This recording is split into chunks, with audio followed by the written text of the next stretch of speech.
Hola a tothom, avui veurem com podem fer servir la funció compte A, que el que està vol dir que és argument, és a dir, si hi ha algun element amb una cel·la o no. D'acord? Aquest element es coneix amb el nom d'argument perquè fa referència a qualsevol element, número, data, sense tenir en compte què vol dir.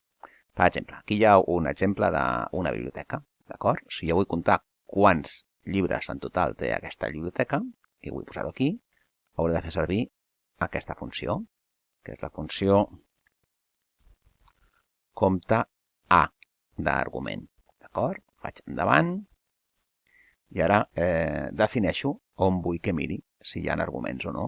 Per tant, el que farem serà el títol. Tots els llibres tenen títol, per tant, selecciono aquest espai i em diu que el resultat és 12. Diem d'acord i aquí en surt 12. Fixeu-vos. Bé, ja es veu, no? 1, 2, 3, 4, 5, 6, 7, 8, 9, 10, 11 i 12. Vale? Si vull saber, per exemple, els llibres que estan prestats, d'acord? Puc anar a mirar-ho aquí. Aquí hi ha la data del préstec, la data prevista de retorn, vale? Aquests estan actius, aquesta estava en retard, aquesta data ja ha passat, i per tant, l'única cosa que hauria de fer és comptar a tots els elements que hi hagi això. No? Per exemple, diré aquí, agafaré la mateixa funció,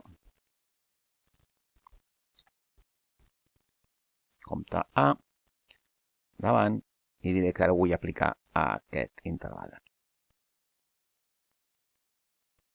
Vale? I per tant, quin compte fa ell? Ell compta 5. Per què? Perquè hi ha 1, 2, 3, 4, 5. 5 arguments. Arguments vol dir 5 cel·les amb les que hi ha algun valor, independentment del valor que sigui. D'acord? Sí? Doncs ja tenim la manera de comptar arguments. D'acord? Ens pot servir per fer un recompte total o per veure allà on hi ha un valor.